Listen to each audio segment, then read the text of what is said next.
तो गाइज आज की इस वीडियो में हम एक्टिव एंड पैसिव वॉइस देखते हैं और एक्टिव और पैसिव वॉइस को बिल्कुल सरल तरीके से मैं समझाऊंगा। आपको बिल्कुल कॉन्सेंट्रेट होकर इस वीडियो को देख लेना है। आज से एक्टिव एंड पैसिव वॉइस आपको क्लियर हो जाएंगे। एक्टिव एंड पैसिव वॉइस के प्रति आपको बिल्कुल कंफ्यूजन नहीं रहेगी। एक्टिव वॉइस वो होते हैं जो ग्रामर के रूल पर आधारित होते हैं और ग्रामर के रूल पर बनते हैं, एक्टिव वॉइस होते हैं।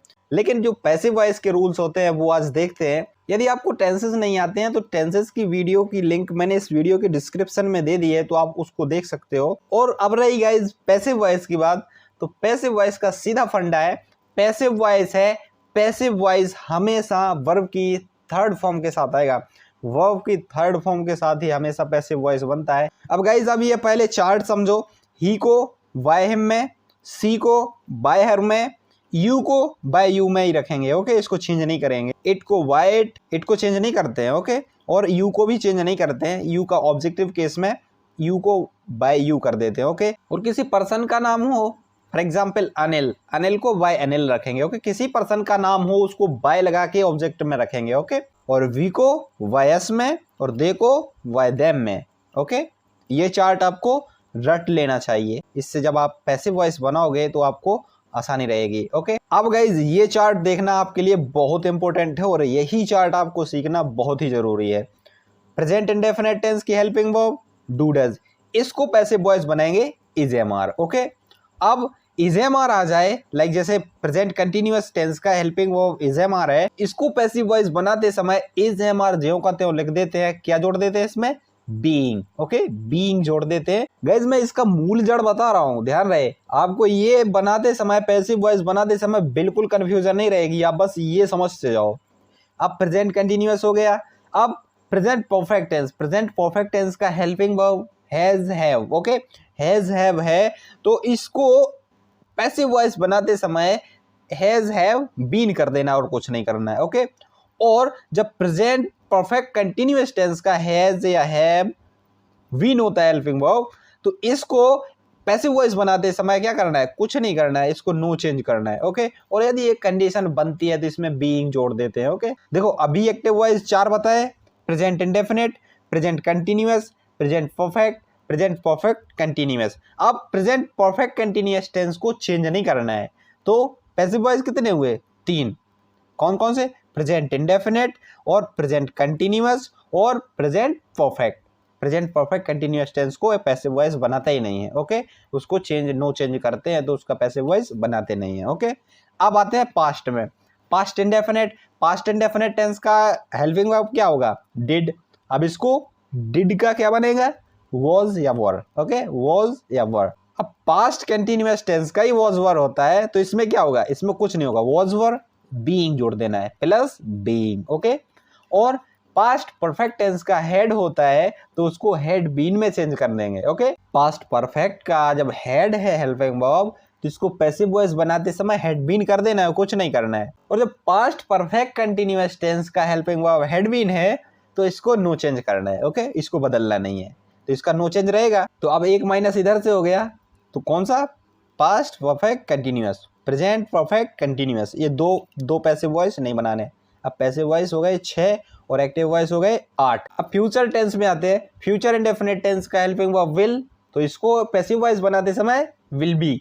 ओके, और जब फ्यूचर कंटिन्यूअस टेंस का विल बी हेल्पिंग वर्ब होता है तो इसको नो चेंज, बोलना ही नहीं है, इसको नो चेंज कर देना है। ओके, और फ्यूचर परफेक्ट टेंस का हेल्पिंग वर्ब विल हैव होता है तो इसको विल हैव बीन कर देना है। और जब फ्यूचर परफेक्ट कंटिन्यूअस टेंस का helping verb will have been होता है तो इसको नो चेंज करना है। देखो फ्यूचर में 2 माइनस हो गए, फ्यूचर में 2 माइनस हो गए, पास्ट में 1 माइनस हुआ था और प्रेजेंट में 1 माइनस हुआ था। तो कुल मिलाकर हमें पैसिव वॉइस कितने देखने हैं?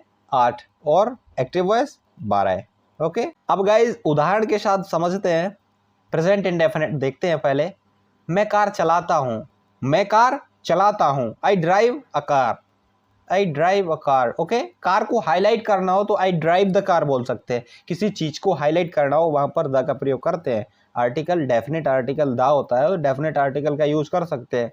और हाईलाइट ना करना हो, मैं कार चलाता हूँ ऐसा मतलब है उसका, तो इंडेफिनेट आर्टिकल का यूज कर सकते हैं वहां पर, आई ड्राइव अ कार। लेकिन आर्टिकल यूज करना कंपलसरी है। ओके, तो गाइज अब आप बोलोगे सर इसमें तो डज आया नहीं, डू डज का आपने फंडा बताया था। तो देखो इसमें सिर्फ 2 ही कंडीशन बनेगी। एक तो प्रेजेंट इंडेफिनिट टेंस का अफर्मेटिव है जो इसमें यस या यस लगाते हैं तो इसमें डज नहीं आता है। ओके, फिर नेगेटिव इंट्रोगेटिव डबल इंट्रोगेटिव हो जाए तो वहां पर फिर डू डज लग जाता है।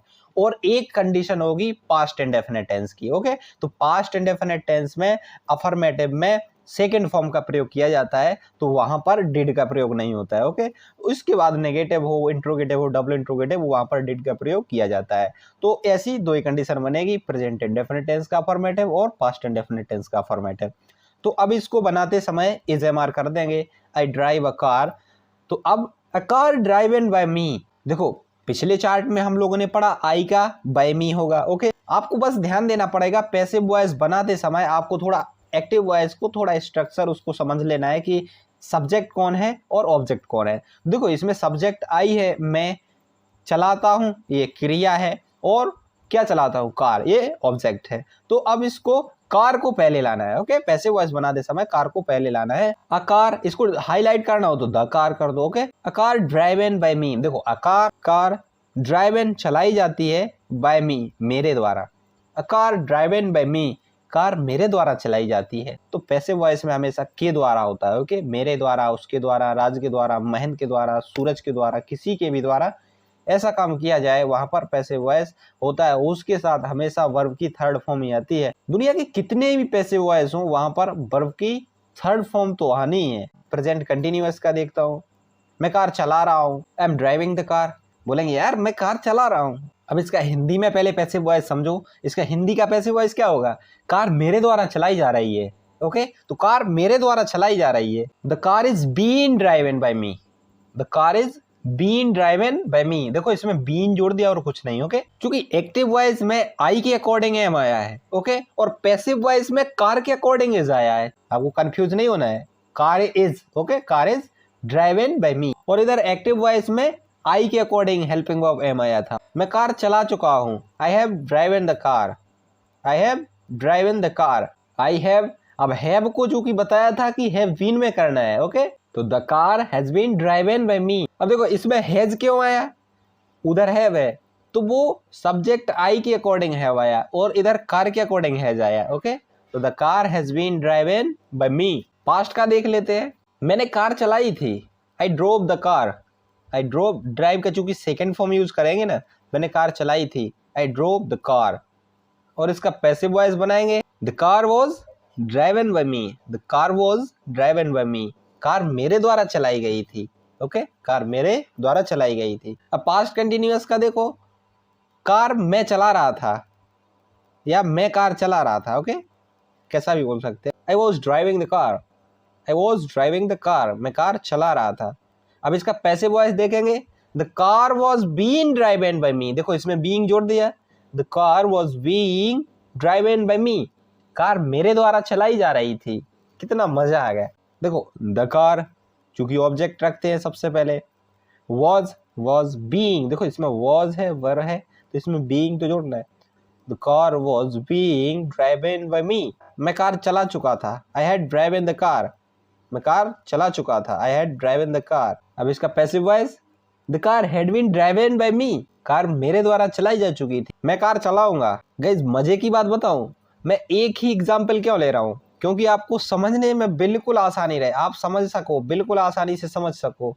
ये पढ़ाने का यही टेक्निक होता है। एक ही एग्जाम्पल के साथ पढ़ाने से ये फायदा होता है कि जो इनिशियल लेवल से पढ़ रहे हैं, बिगनर हैं, तो उनके लिए बिल्कुल आसानी रहती है समझने में। एक ही उदाहरण कि इसको ऐसा घुमा दिया, ऐसा घुमा दिया, तो उसको बिल्कुल आसानी से वो समझ सकते हैं। आई होप कि आप इसको अच्छे तरीके से समझ रहे होगे।